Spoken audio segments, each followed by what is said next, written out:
ఆ అచ్చెన్నాయుడు మాట్లాడినటువంటి దద్దమ్మ అనేటువంటి మాటకే మళ్ళీ నువ్వు కూడా దద్దమ్మవే, నువ్వు ఎద్దులాగా పెరిగావని అతను బాడీ షేమింగ్ చేసి ఇవన్నీ మాట్లాడాడు.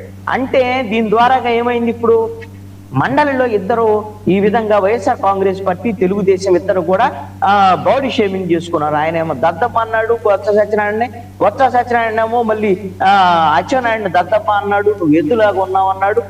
ఈ విషయాల మీద చర్చ జరిగినటువంటి పరిస్థితి ఉంది. ఆ విషయంలో తెలుగుదేశం పార్టీ వ్యూహాత్మకంగా ఎమోషనల్ గా వాళ్ళని ఈ విధమైనటువంటి మాటలు మాట్లాడి బొత్స సత్యనారాయణ డైవర్ట్ చేయడంలో తెలుగుదేశం పార్టీ అచ్చెన్నాయుడు సక్సెస్ అయ్యారు. వైఎస్ఆర్ కాంగ్రెస్ పార్టీ బలం ఉండి కూడా మండలిలో కూడా ఫెయిల్ అయినటువంటి పరిస్థితి ఉంది. ఇక అసెంబ్లీకి వచ్చినటువంటి నారా లోకేష్ విద్యాశాఖ మంత్రి ఇప్పటి వరకు ఈ డిఎస్సికి సంబంధించినటువంటి విషయంలో ఎక్కడా కూడా నారా లోకేష్ సమాధానం చెప్పలేదు, నోరు మెదపలేదు. ఏమంటున్నాడు, సవాలు విసురుతున్నాడు.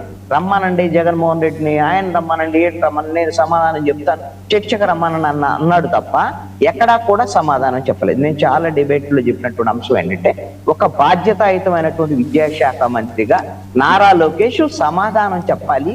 అది వైఎస్ఆర్ కాంగ్రెస్ పార్టీకి కాదు, లేకపోతే జగన్మోహన్ రెడ్డి కాదు, రాష్ట్ర ప్రజలకి సమాధానం చెప్పాలి అనేటువంటి విధంగా మాట్లాడినటువంటిది రాష్ట్ర ప్రజల్లో ఉన్నటువంటి అభిప్రాయం ఇది.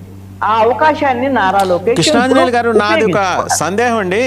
ఇప్పుడు అసలు అక్రమాలు జరిగినప్పుడు ఆయన ఎందుకు సమాధానం చెప్పాలి? అక్రమాలు జరగలేదని మీరు నేను అనటం కాదు కదా, వైఎస్ఆర్ కాంగ్రెస్ పార్టీ అనటం. తర్వాత విజయశేఖర్ రెడ్డి అంటారు కదా. రాష్ట్ర ప్రజల్లో ఈ రోజున డిఎస్సిలో అక్రమాలు జరిగినాయని బలమైన అనుమానం ఉంది.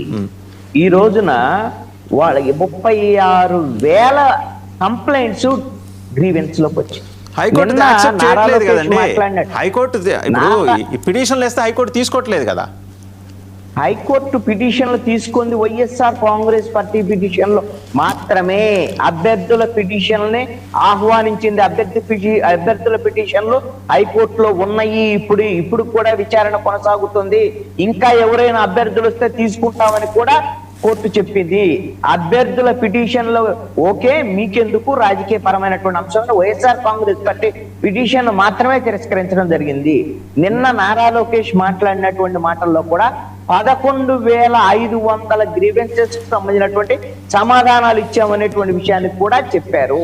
అంటే 36,000 గ్రీవెన్సెస్ సంబంధించినటువంటి కంప్లైంట్లు వచ్చాయి అని అంటే 16,000 పోస్టులు భర్తీ చేస్తే 36,000 కంప్లైంట్లు వచ్చాయంటే అనుమానాలు అభ్యర్థుల్లో ఉన్నటువంటి మాట వాస్తవమే కదా.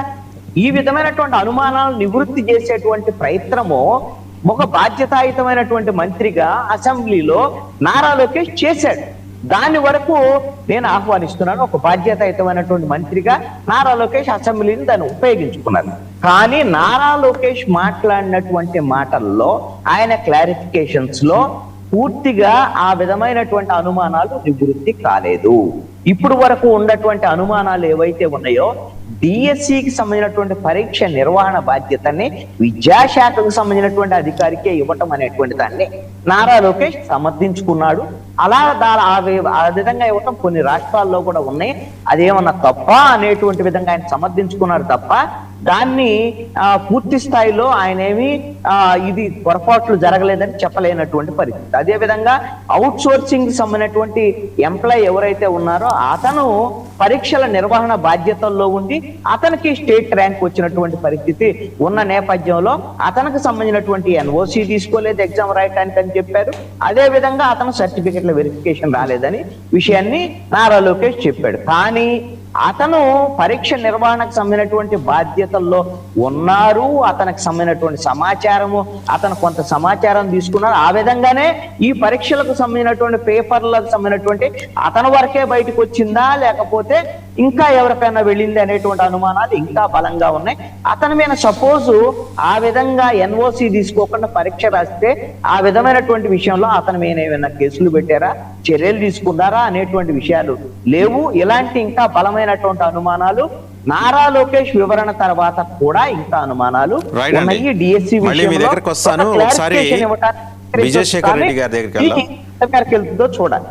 విజయశేఖర్ రెడ్డి గారు, మీరు మాట్లాడే ముందు గౌరవ మంత్రి గౌరవ లోకేష్ గారు ఏం మాట్లాడారో సభలో చూద్దామండి ఒకసారి.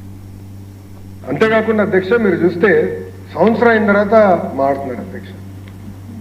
మొత్తం ప్రోగ్రామ్ అయిపోయింది, టీచర్లు ట్రైనింగ్ అయిపోయింది, అంతా అయిన తర్వాత సంవత్సరం తర్వాత వచ్చి ఇప్పుడు ఏదో అవకతవకలు జరిగినాయి.